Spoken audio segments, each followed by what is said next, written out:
It was in 2012, right? 2012, and I didn't. He climbed Everest, and on the way back, he gave his oxygen to another needy person. So as a result, he got into a problem by himself. This is our Didi died last year.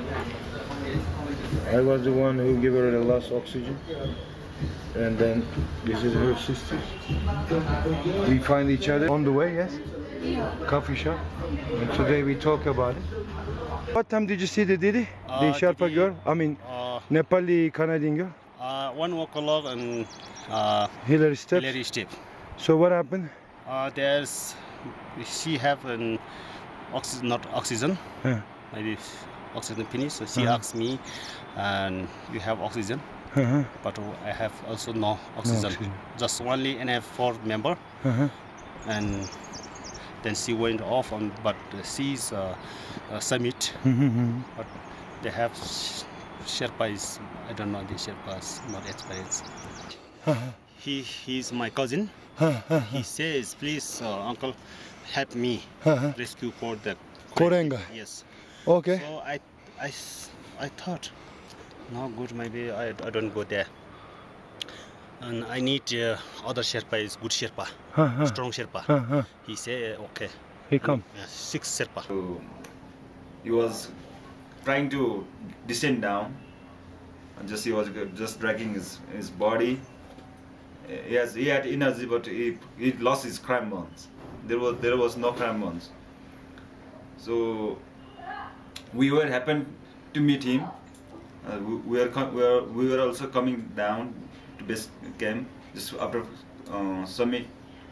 After making summit, then I met him just below Elevent. So it was like he said he can walk, but he doesn't have cramp bonds, and it was hard because he got frostbite. And I asked about him. I asked him what happened. He said, I got frostbite, I have no cramp bonds, it is difficult for me to descend. Tried to share our water. I had a bottle of water, then I gave to my clients, and I drank myself. And I was thinking of him, I was thinking of Adin, so I just gave water to Adin. But he has lots of fluids just running from his nose, and it was so nasty to drink that water, just sharing that water. So we're just making him descend slowly. But it was really difficult because he didn't have cramp bonds and his legs were frequently just slippery. Very slippery. But I even tried to give my cramp bonds to him, but his boot was so big, so my cramp bond didn't attach with that. 24-year-old Israeli mountain climber Nadav Ben Yehuda, who rescued a Turkish climber during an excursion on Mount Everest, will receive a Presidential Medal of Honor during a ceremony at President Peres's residence in Jerusalem next month. Despite the hardship and the fact that he had to give up his dream of being the youngest Israeli to conquer the world's highest peak, Ben Yehuda said that he has no regret. We had put down Eden, and it's Nadav say, no, I want to go up summit.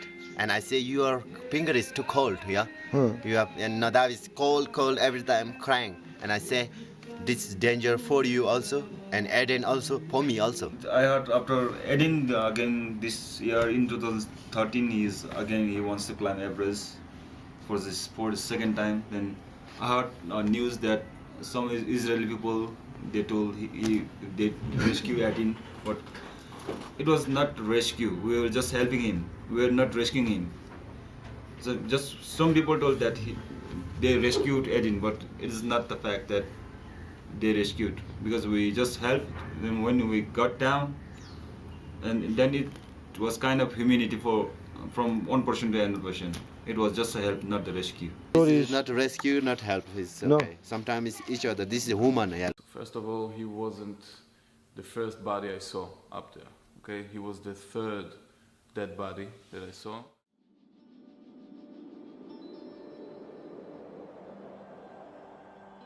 I saw other 2 dead climbers who actually died the night before, after 3 long months of expedition. This is $70,000 expedition task, if you want. we're not going up. And he say, I want to go up. And he angry with me. I pay you a lot of money for you also, and your company. And people just want to reach the summit. You know, this area above 7,800 meters, there's a line, an invisible line. Above this line, it's called the death zone. The body cannot acclimatize anymore to the lower, to the low oxygen levels over there. When you go inside death zone, you know that you are on your own. Groups that usually get roped up between people, they detach the ropes and just, because even if you are in a group of 10 climbers, it's enough for one to fall to take all the other knives with him. So you get unroped from your fellow climbers and you're on your own up there. So you wear a down suit, which is a few kilos, with 2 masks on your head, and you have the oxygen mask, and you have the goggles, and you have only one small fading headlamp on your hand, on your head, on your forehead. And then I saw my 3rd dead body, and I touched it, and he was alive. And I knew this was a game changer because I touched both of the other dead bodies and they weren't alive. So I take this option. So if I go up, a person's life will be lost. And if I go down with him, not only do I lose my summit, I might even lose the chance of going back home alone. And I cursed, and I attached him to my harness and we just went. You saw me first, he saw me first. More, I saw. I go first and I lighting, and your yellow down suit I see, and you hanging in the old rope, not a new rope. Not old behind the rope. Behind the way. Yeah. Little 5 meter behind. About 5 meters behind. Yeah, and you broke everything. You eyes here, all here. Eyes. And I wake up. Hey guy. Behind me, you come and then you say, Aiden, huh? Yeah, wake up. And after, when I look the light and I take a white rope, wooden rope, old rope, I cut it, I take out my knife, and cut it, and I connect your harness. Your harness also broke. Lose situation, going up, going down, you don't really think up there because the oxygen levels are too low, your cognitive abilities are just 0 up there, so I cannot really take credit for that decision.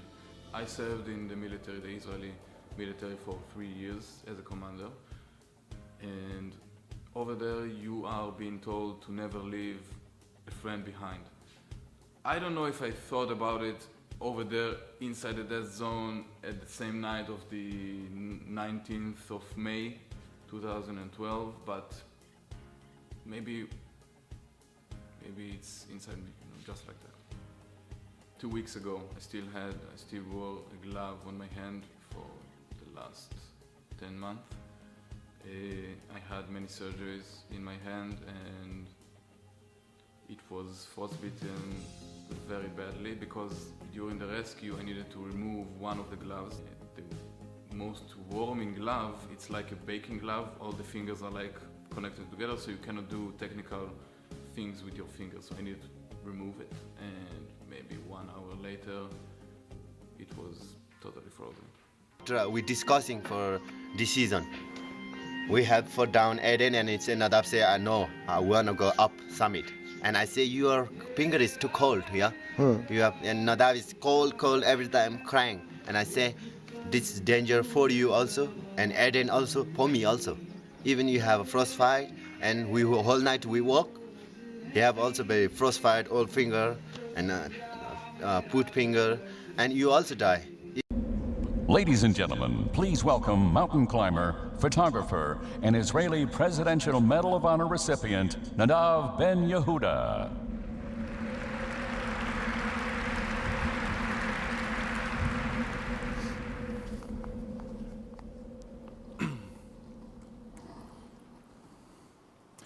When you climb, you are alone.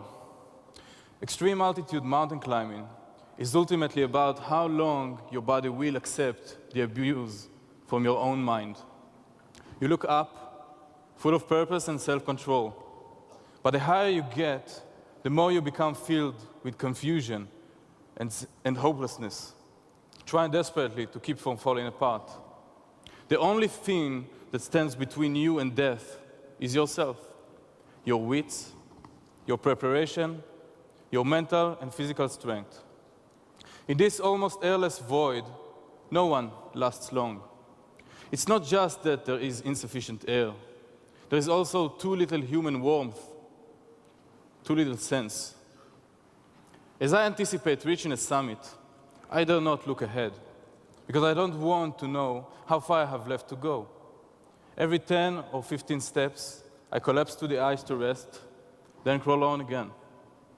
No matter who you are on a mountaintop, sometimes even your best is simply not good enough, especially when your goal is to touch the top of the world. This past May, I set out to climb Mount Everest, all 29,029 feet of it. I was about to be the youngest Israeli ever to reach the summit. After 3 months of climbing, my goal was within reach. On the night of the summit, your whole existence boils down to only 2 tasks: breathing and climbing harder than you have ever climbed before. It happened during the last few hours of the climb. It was dark. The wind was deafening. It was more than 70 degrees below zero. My face was covered with 2 layers of insulation, goggles, and an oxygen mask. I held only a small fading headlamp to light my way. I was 900 feet from the peak, not much longer. Summit, but you cannot summit. And here to summit is around 9 hours. From the base camp, I mean the camp 4,000 meter. 4,000 meter. It's very slow walk. And even we you mean the where we were like 8,400? meter. It will take him another 8 hours to go up. 8-9 hours. Yeah. And I say the more difficult part up there, Hillary Step, South Summit is more difficult part. I felt as if I could reach out and touch it. Then I saw something lying inside a crack in the ice. My eyes were tired and my body weak, but I knew it was a person. He was unconscious, gloveless, without oxygen. In these conditions, no one can survive up there. It was a game changer. I had to make a decision. This is a lose-lose situation. If I choose to go up to the summit, a person's life will be lost. And if I choose to go down with him, not only do I lose my summit, I also might lose the chance of going back home. Suddenly, climbing up to the summit is the safer way. I took off my gloves and attached the man to my harness. During the descent, my oxygen mask broke, and my right hand became paralyzed because of the severe frostbite. To tell you the truth, I thought we would never make it. I thought we would stay on that mountain forever. 45, it's very 50 windy. speed, Yeah. and with the storm, and I say, this is very dangerous weather. You are also not strong, you have very cold, and your finger, I take out his glove and I warming his finger, and he's, oh, Pemba, don't touch, I pain, yeah? And I say, we're not going up, and he say, I want to go up, and he angry with me, I pay you a lot of money for. It took 8 hours to carry him down to the closest camp. Not to carry, this is impossible, not carry people in the that high, yeah? No, rescue also, he cannot rescue. No. His help doesn't help me. He's frostbite already. His finger is too cold. He going before and after between you, and you handle me for my connect 2 rope. I handling. Yeah. They were, without a doubt, the longest and most painful 8 hours of my life. 5 hours. 5 Well, hours. from there 11:30 we start down. I have watch. I looking watch. 11:30. Yeah. It took 2 more days, to reach an ice plateau where a rescue helicopter could land. But we survived. We both survived. Hope. Hope gave me the strength to move on, even during the darkest hours. When you are that high on Mount Everest, you are no longer in Nepal or Tibet. You are in outer space. And no matter how hard you cry out, no one will come for you. You are truly alone. As a country surrounded by enemies, alone is a feeling we Israelis understand all too well. Yet, Israel, even during our most difficult times, instinctively responds when others are in need, whether it's a tsunami in Thailand or an earthquake in Haiti. The Jewish state, like the United States, is often among the first to step up and show up. In the IDF, you are told to never leave a man behind. He's a liar, man. He want a hero, but this is not true. No. He cannot walk. His finger is already frostbite. Before he's already Frostbite. He is a frostbite is Olympic also. When Olympic we climb before Everest, it's 6,175 meters Olympic, and we're going to high camp. We are very cold, and we back. And other day we 2 times we try Olympic, and after summit. Second time. And I say you cannot summit Everest. You cannot go 6,000 peak. Also, you frostbite, cold. Your finger is you cannot reach the Everest summit. And after he is very slow, and he angry with me every time. I say you are slow. But you tall, you are very slow. And he angry, and I'm told I have a lot of experience in the mountain. How is my clients walk? And we took 1 day 12 hours from base camp to camp 2. This is very long. Yeah. Israeli embassy and talk. And after they call me. What did they say? And they say, well, you rescue and Nadav rescue from Turkish guy. And I say, no, we are help them for Turkish sky for down. And I say, not I call your embassy. They call you. Where they get my number? And they call my Tamseku and my name after they didn't get my number. And after 1 day, he have an interview from Nepali newspaper, Himalayan Times. And they write it, I carry Turkish guy, I carry American Turkish guy rescue. You or Nadav? Nadav Yehuda. Not put my name in Nadav Yehuda carry down. He have a training Israel Army. But in Nepal is army very strong. But Nepali army also cannot rescue for 8,000 meters. People don't carry. And Nadav Yehuda carry 1 oxygen. I carry 5 bottle oxygen, carry up for summit day. I pull down 2 times, and after my back is pain, I go to the hospital in Kathmandu also. And after I call from Israeli ambassador, where you put this newspaper, and they told me, you Sherpa Pemba, you fucking guy, fucking Sherpa, fucker Sherpa, you don't understand our system. Israeli says. Yeah. And I say, okay, I have not big news. This is okay. I don't talk from this. You scared? I scared. As Israelis and Americans, this is simply who we are. We value life, we value living, and we value each other.